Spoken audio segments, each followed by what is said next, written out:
Saludos a todos en este nuevo video. Estoy muy feliz de poder estar con ustedes de vuelta. Sé que ya llevo más de una semana sin subir un video. Sé que muchos de ustedes me han escrito que quieren que suba un video nuevo y bueno, claro, estamos aquí para ello.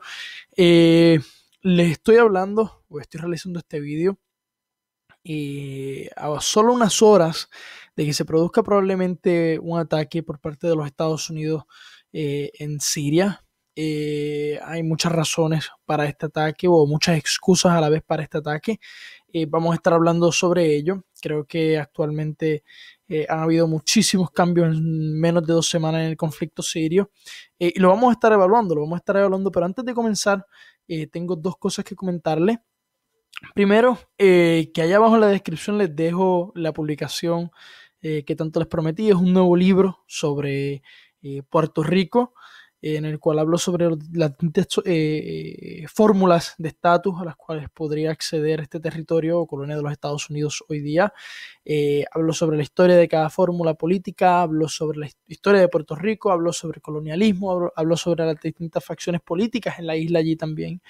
Y hablo sobre muchos otros conceptos que no quiero comentarles porque es una sorpresa que está en el texto, y en el cual sin duda comparo Puerto Rico con otros escenarios coloniales que hay alrededor del mundo. Esto es número uno. Número dos, hay una noticia que quiero compartir con ustedes, y es que el señor Jesús Antich, uno de los principales negociadores de la FARC en Colombia durante el proceso de paz que comenzó en Oslo en el 2012 y que posteriormente culminó en La Habana, en Cuba, ha sido arrestado en Colombia.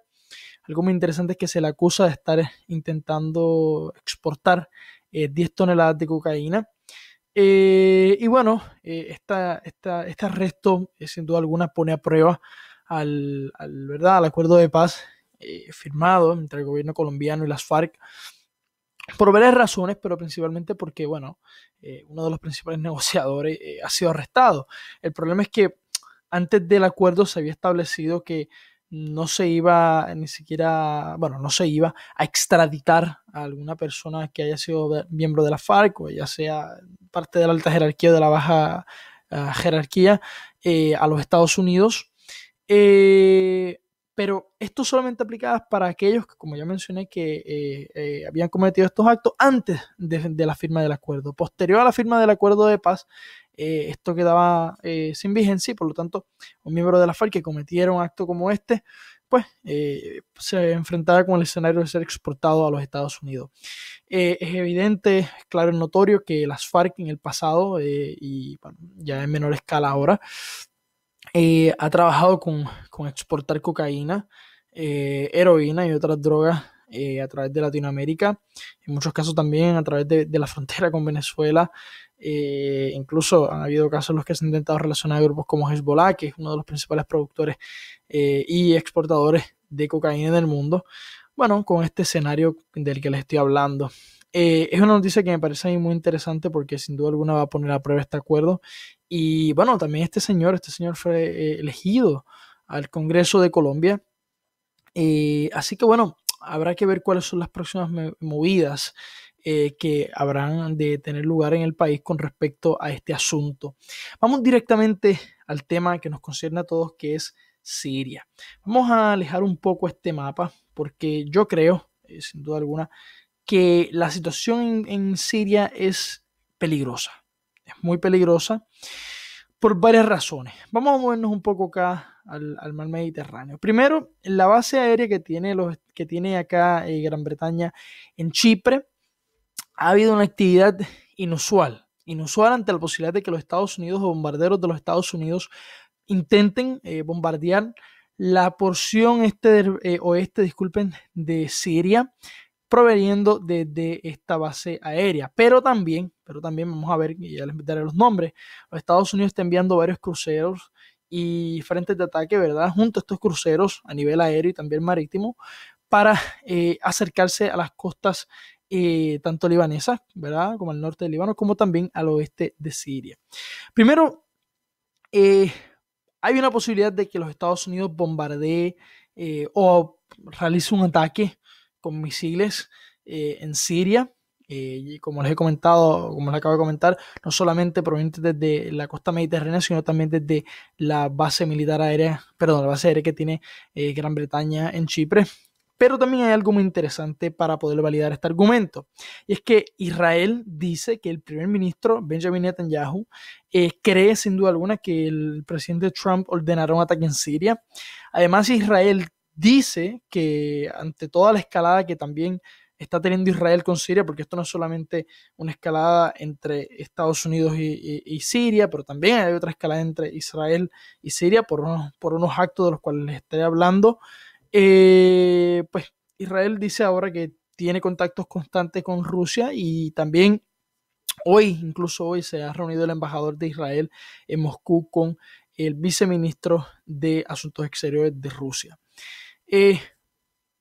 Puestos en contexto ustedes sobre la escalada que hay actualmente entre Siria e Israel y entre Siria y los Estados Unidos, vamos a las razones. Las razones principales. Primero que nada, los Estados Unidos amenaza con bombardear a Siria porque supuestamente en lo que es la ciudad de Duma, al este de Ghouta, que en Damasco, y ya entraremos un poquito más a profundidad sobre ello, hubo un ataque perpetrado supuestamente por el gobierno de Siria, bueno, el ejército sirio y la aviación siria específicamente, no rusa, aunque a los rusos también se les acusó en un principio, realmente después se cambió el discurso hacia la aviación siria, en el que supuestamente la aviación siria, e incluso hay otras teorías que sugieren también que quizás fueron un ataque perpetrado desde el terreno, en el que supuestamente, se utilizó agentes químicos, unos dicen químicos porque este es otro debate también, unos dicen químicos, otros hablan de otros agentes, pero un supuesto agente nervioso en el cual aproximadamente 42 personas murieron en Duma, al este de Ghouta, ¿vale? Esa es la teoría. Bueno, es la noticia que los Estados Unidos comenta y es una noticia que ha sido validada por algo muy interesante, por dos organizaciones que los Estados Unidos financia al este de Ghouta, que tienen presencia en el campo y que hacen informes para el gobierno de los Estados Unidos. Punto. Ahora, el Observatorio de Derechos Humanos sirio informa algo diferente. Informa de que aproximadamente 21 personas murieron por asfixia. Asfixia porque cuando recientemente hubieron varios bombardeos por parte de la aviación siria y rusa también en este caso, y cayeron varios edificios, la infraestructura, ¿verdad? Cayó y las personas se asfixiaron, las personas que vivían en esa zona, en Duma. Entonces, los Estados Unidos no creen esa teoría, como le he llamado miembros del gobierno, específicamente el Departamento de Estado, a estos comentarios. Entonces yo me pregunto, ¿cómo es posible que una organización o dos organizaciones que están totalmente parcializadas hacia los Estados Unidos validan algo que realmente no ha sido ni siquiera comprobado? E incluso ahora el gobierno de Bashar al-Assad invita a observadores de las Naciones Unidas que tienen expertise en esta área de agentes químicos, de agentes biológicos, para que vayan al este de Ghouta, a Duma específicamente, y puedan comprobar que no hay presencia de este agente químico. Me deja a mí como estadounidense y como individuo, ¿verdad? Y como persona que analiza este conflicto y que me interesa y me apasiona este conflicto, con una duda gigante. Pero también me deja con un sabor amargo el hecho de que los Estados Unidos está movilizando o está aumentando su retórica beligerante sin tener argumentos concretos, o sea, específicos. Entonces, es como algo que realmente me parece irracional. Yo creo que la respuesta de Trump, que hoy va a ocurrir también, se debe principalmente a la presión pública. La presión pública de los Estados Unidos, la presión de Israel, la presión internacional en general, y no estoy atacando a ningún estado, ¿verdad? En ningún país, pero ha sido una presión grande. Y especialmente también de Francia. O sea, Francia le ha puesto una persona a Trump gigante.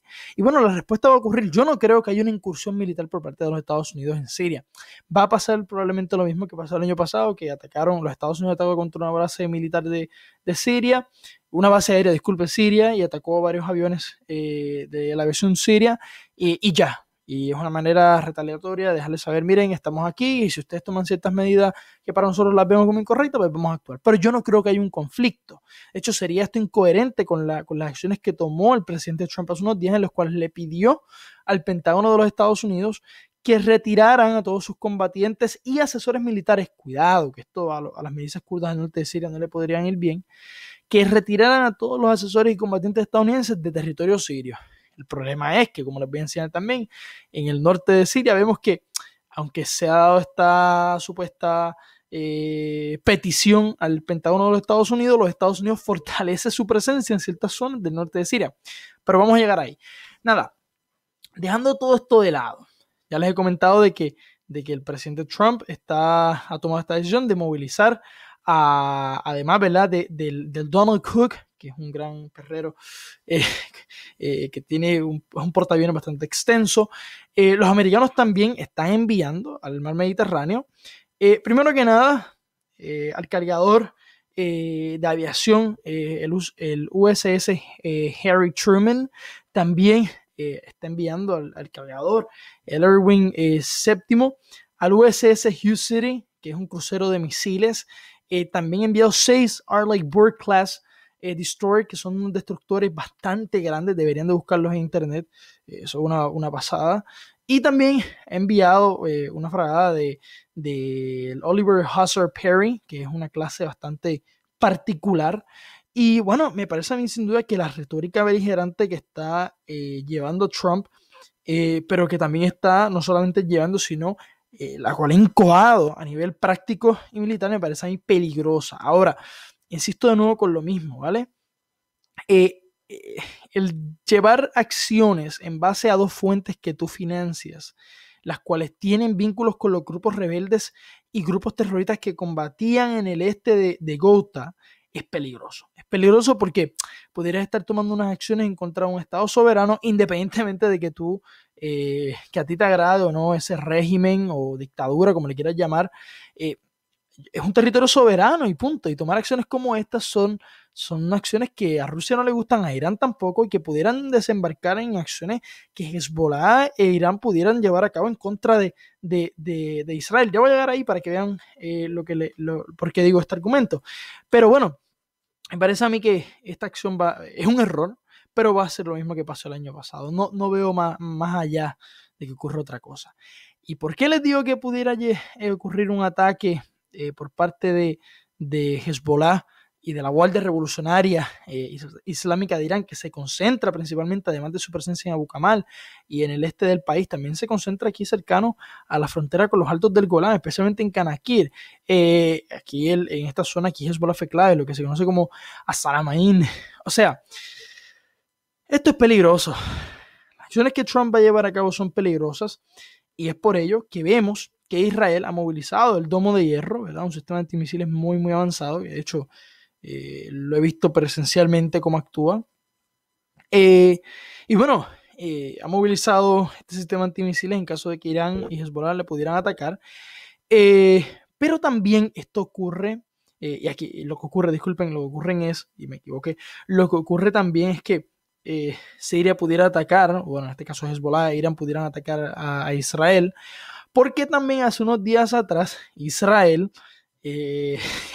no reconociéndolo, pero siendo el único eje de frente que pudiera hacerle Siria en el conflicto, por la cantidad de veces que ha entrado en el territorio, en el espacio aéreo sirio, disculpen, para bombardear ciertas infraestructuras donde hay presencia militar de Hezbollah, o para atacar los depósitos militares que tiene Hezbollah en el país, ha probablemente llevado un ataque aéreo en Siria, en el cual ha atacado una base aérea en Palmira en la que murieron 14 personas, de entre las que 7 de ellos eran iraníes. En ese ataque Israel lanzó 8 misiles, esto fue aproximadamente hace un día y medio, lanzó 8 misiles de crucero, de los cuales supuestamente 5 fueron interceptados fueron interceptados por sistemas antimisiles. No se sabe si fueron baterías S-400, pues eso no se tiene confirmado, no les puedo mentir, pero fueron interceptados supuestamente, anuncia el gobierno sirio, en Siria. Ahora, estos lanzamientos de misiles fueron realizados por aproximadamente entre 3 y 4 cazas F-15 que posee Israel. Ahora, de nuevo, volviendo acá al Mediterráneo, para después volver a Damasco, hay algo muy interesante. Primero que varios aviones rusos se han mantenido cercanos, se han mantenido observando o registrando la presencia aérea en toda esta zona que estoy aquí apuntando al oeste de Tartus, evidentemente porque han habido varios aviones espías estadounidenses, aproximadamente 2 de ellos, que han estado, parece que tomando imágenes, observando toda esta zona. Ahora, también cabe destacar que acá, cercano a la costa libanesa, un jet ruso pasó muy cerca de un fragata francés, y también el US Navy PA Poseidon está en ruta hacia las costas de Siria. Aquí no aparece bien, pero acá al noroeste de Tartus es donde se registró esa presencia del US Navy PA Poseidon. Y bueno, me parece a mí que esto es muy interesante y de hecho esto explicaría por qué la presencia de varios aviones rusos están patrullando toda esta zona a nivel aéreo.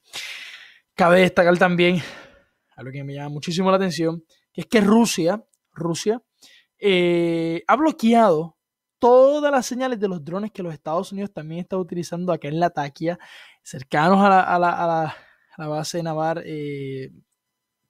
a la base aérea de Tartus, y otros que también intentaron penetrar el territorio sirio. Así que, hombre, es evidente que Rusia, tanto Rusia, Irán como, y también evidentemente Siria, ya veremos por qué, están conscientes de que habrá un ataque, están conscientes de que evidentemente la presencia de los Estados Unidos en el territorio sirio es algo inevitable.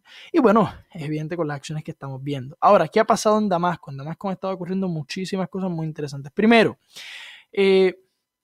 los sistemas antimisiles que tiene actualmente el gobierno sirio fueron localizados en el Palacio Presidencial, en el Ministerio de Defensa de Siria, ante el miedo de que el ataque que los Estados Unidos realizará allí, ¿verdad? En Siria, pues puedan ser en contra de estos dos lugares. Yo no creo que sea en contra de estos dos lugares, pero por si acaso el ejército sirio ha colocado estos sistemas antimisiles allí. También la aviación siria pasa a ser controlada, algo muy, muy, muy interesante. Una movida que pudiera sugerir que quizá hubiera una guerra en la que Estados Unidos invadiría Siria, pero esto lo veo muy difícil. Pero bueno, la aviación siria se informa que ha sido pasada, o su control ha sido pasado a manos de los rusos. También, como ya les comenté, la Siria invitó a los asesores de la ONU a Duma para que evalúen si hay presencia de agentes químicos o no. Una medida que me parece a mí muy, muy inteligente por parte de Bashar al-Assad, pero algo que bastante pudiera demostrar que los Estados Unidos pues se equivocó, pero bueno, vaya veremos. También el ejército sirio enseña acá al oeste al este, perdón, de Irbil, al sureste de Jirista,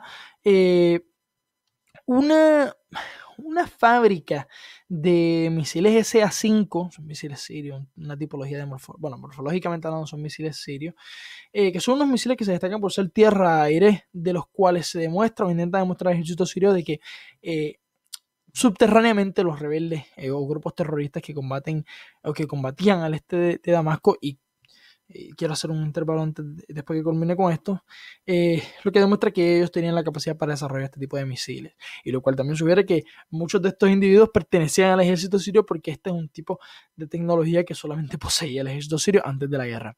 Bueno, no es que solamente lo poseían ellos, pero sino que predominantemente el ejército sirio era quien desarrollaba este tipo de misiles. Muchos de ustedes, y aquí viene el intervalo, me han dicho, no, ten cuidado porque ahora has querido diferenciar en el este de Siria, perdón, de Damasco, que allí habían grupos terroristas, has querido, disculpen, separar los grupos rebeldes de grupos terroristas cuando todos son terroristas en Siria. Miren, esa es su opinión, ¿vale? Yo la respeto y en cierta medida la comparto, pero no todos los grupos que combaten en Siria son grupos terroristas. O sea, yo creo que muchos de los grupos rebeldes que el ejército sirio y el gobierno sirio considera terroristas, bueno, son opiniones particulares, pero son grupos que muchos de ellos no han sido ni siquiera financiados por los Estados Unidos, ni tampoco por las entidades o estados de la península arábiga, o sea, o los estados del Golfo, las monarquías del Golfo, como le quieran llamar. O sea, hay grupos que legítimamente se han levantado individualmente y no cometen actos terroristas, sino que han enfrentado al ejército sirio. Y en Siria, el concepto terrorista yo lo limitaría a los grupos yihadistas, ¿vale? O extremistas islamistas que cometen atentados contra población civil, Porque en Siria, al estar dentro de un contexto de guerra, ya no hay frentes, solamente hay grupos. Cuidado, ya no hay frentes que dentro de un marco legal se regule o se limite o se evalúe su comportamiento en base a las características de las actuaciones que lleven a cabo. Cuidado, cuidado. Por eso es que yo me remito a utilizar con cuidado cierta terminología y no lo quiero globalizar como un todo. Creo que si tienen duda pueden ir a otros vídeos que tengo en los cuales explico sobre las distintas facciones y grupos que combaten en Siria y las entidades o estados que tienen influencia sobre estos grupos rebeldes o grupos terroristas que combaten en Siria. Y bueno, creo que así pudiéramos acabar quizás con las dudas que ustedes puedan tener con respecto a este tema. Aunque bueno, les agradezco mucho de ustedes por dejarme su comentario porque realmente me parecen debates muy particulares y muy interesantes. Por último, también Damasco informa Rusia que aproximadamente 2.000 rebeldes se fueron de Duma. O sea, sugiriendo o demostrando ya que, bueno, el este de Ghouta está casi en total control del ejército sirio, solo aproximadamente entre 6,8% y 7% del este de Ghouta está en manos de los grupos rebeldes que combatían, bueno, que aún combaten al este de Ghouta, pero esto es cuestión de algunas semanas de que esta porción territorial, y esto me lo permite, aquí en Duma caigan en manos del ejército sirio. De hecho, quiero explicarles estas zonas que vemos aquí como el Samalca, Irbil y también acá Hrista, donde hay como unas demarcaciones territoriales. Son zonas donde hubieron unos acuerdos donde el ejército sirio pasaba a ocupar ese territorio, pero se les permitía a los rebeldes y a sus familiares y a otros civiles también a escapar de esta zona. Vámonos al sur de Siria, porque es lo que me voló la cabeza, me llama mucho la atención. Y es que los grupos rebeldes que combaten cercanos a la frontera con Jordania, bueno, los grupos rebeldes no, grupos afiliados al Ejército Libre Sirio, han difundido una información en la que supuestamente se preparan para entrar en Deir ez-Zor junto al apoyo de la Alianza Internacional. La Alianza Internacional es un grupo de bombardeo, es un grupo básicamente que pertenece, bueno, no diría que es la coalición internacional de los Estados Unidos, porque no lo es, pero es un grupo, es una coalición aérea que básicamente pues apoyará también al ejército libre sirio, al parecer, en el conflicto sirio. También, y aquí esta yo creo que es la noticia del día, además de lo que está pasando en Siria, que pasa es que por lo que está pasando, por lo que ha amenazado a los Estados Unidos, bueno, esto pasa en un segundo plano, pero lo que está pasando también en Azukna, discúlpenme, esto está respondiendo un poco lento. Vale, ¿qué ha pasado en Azukna? Primero, dos cositas en Azukna. Los combates entre Daesh y el ejército sirio en Sugna, bueno, en Azukna, principalmente la ciudad de Azukna, y a través de toda la carretera de Azukna que conecta el norte de Palmira con Deir ez-Zor, se ha intensificado. Y no solamente se ha intensificado, sino que también Daesh ha cercado la ciudad de Azukna. Y bueno, en el interior de la ciudad de Azukna se encuentra el ejército sirio. Esto es significativo porque en muchos videos les comentaba a ustedes que Daesh solo lo que tenía eran zonas de influencia al este de Azukna. De hecho, vemos aquí que la ruta entre Palmira y Deir ez-Zor está, bueno, la carretera está totalmente abierta. Hubo reocupación de civiles de la ciudad de Azukna, así que esto también es peligroso. Y bueno, vemos que el ejército sirio ha empujado a Daesh e intenta acorralarlo en esta bolsa que vemos aquí. Pero el problema es el siguiente, o sea que si Daesh cercó al ejército sirio en Azukna, esto pudiera ser peligroso. Pudiera ser peligroso en el sentido de que Daesh pudiera volver a retomar Azukna y esto sería peligroso a la hora de analizar el efecto que si Daesh, ¿verdad?, se fortaleciera pudiera tener entre Deir ez-Zor y Palmira. Ahora, vamos a ver qué acontece allí, aunque, bueno, esto parece bastante peligroso por ahora. También se informa un medio muy interesante que a ustedes mucho les encanta, que es Hispan TV, que 4 miembros de la milicia chií de Fatimid fueron asesinados y bueno, serán enterrados en Irán. Esta milicia me parece a mí muy interesante porque sin duda alguna ha sido una de las milicias que más actividad tenía en Siria, especialmente al este del país, no solo junto a las fuerzas tigres, no solamente para tomar Deir ez-Zor o Abu Kamal, sino también acá al norte de Deir ez-Zor. También tuvo mucha actividad y ha sido muy clave. Vámonos al norte de Siria, en Manbij. En Manbij ha ocurrido algo muy interesante. De hecho, las torres o los puntos de observación turcos a través de toda esta franja territorial no se han expandido, siguen igual. Pero en Manbij ocurrió algo muy interesante, y es que, como les comentaba, a pesar de que Trump anunció hace solo unos días de que sacaría a todos los soldados estadounidenses de Siria, incluyendo asesores y combatientes, hoy fueron publicadas unas fotos en las que se veían varios soldados, bueno, no varios, no, muchísimos soldados estadounidenses al norte de Manbij, estableciendo y fortaleciendo ese frente, supongo yo o intuyo yo, ante el avance que han tenido los turcos. Los turcos todo este tiempo no solamente han penetrado hasta Bab y están ya casi a punto de tomar a Tadif, sino que también, este mapa me lo permite, están intentando empujar de nuevo hacia Tal Rifat. No sé si recuerdan, hace unos días habían retomado, bueno, no habían retomado porque nunca lo habían tomado, habían tomado el aeropuerto de Minsk, pero los kurdos lo han retomado. Sin embargo, esta ofensiva ha permitido que el ejército sirio se restablezca en Sahra y bueno, y que se mantengan bastante fuertes allí. Ahora, dicho esto, los desplazados de Duma, ¿verdad? Llegaron hoy, muchos de ellos llegaron a la ciudad de Bab, controlada por los turcos, y esto también me vuela la cabeza, o sea, controlada por los turcos, y llegan desplazados que estaban en el este de Ghouta. ¿Por qué llegaron? Bueno, porque obviamente estos grupos están afiliados a Turquía. Les comenté que muchas de las facciones, y esto es un poco confuso, pero muchas de las facciones terroristas y rebeldes que combatían, bueno, rebeldes bastante extremistas que combatían en toda esta franja territorial, tanto al norte de Khan Sheikhoun, Magal Nuelman, en Idlib, bueno, y obviamente acá al este de Salkin, se han afiliado al ejército turco y también al ejército libre sirio. O sea que hoy día la porción territorial que controla y donde tiene influencia el ejército turco es bastante grande. Y bueno, llegaron desplazados allí, pero también cabe destacar que aproximadamente otros casi 3.500 personas ya se habían asentado en el campamento de Bel, provenientes de Turquía, de Duba, disculpen.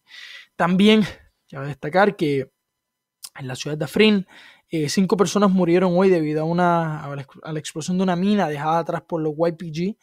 Y también algo que ya yo creo que no es mucho de destacar para ustedes, porque ya ustedes están conscientes de ello, y es que, bueno, los turcos y el ejército libre sirio siguen arrestando a disidentes políticos en el barrio, perdón, en la ciudad de Afrin, discúlpenme. Otras noticias también, y es que en el barrio de Wadi Nazim hubo una explosión que llevó al colapso. Aquí, al norte de Darija, hubo una explosión de un edificio que llevó al colapso. Bueno, hubo una explosión de un edificio que llevó a su colapso. Se registraron por ahora aproximadamente 27 muertos y más de 100 heridos. También se informa que acá, en la ciudad de Al-Nakir, un bombardeo por parte de la aviación rusa mató a 2 civiles e hirió a otros. Además, los bombardeos al sur de Idlib, acá en lo que es la ciudad de Al-Qasabiyya, continúan. Y bueno, esto sugiere que sin duda alguna, a pesar de la tensión que hay, la aviación rusa se ha mantenido constante en sus operaciones al noroeste de Siria.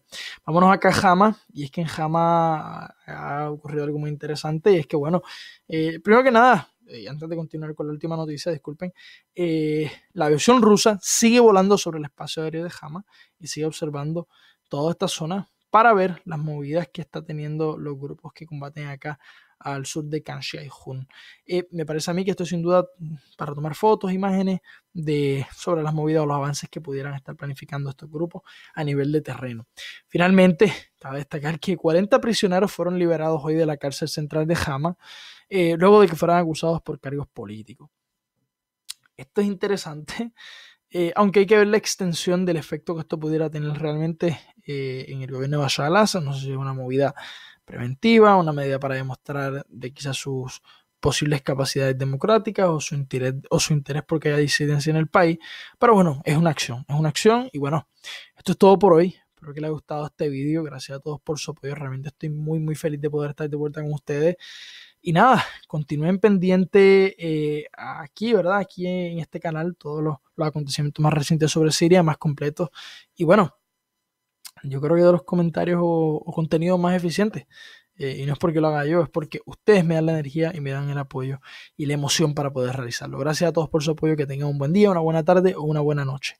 Mucho éxito y muchas bendiciones. Gracias.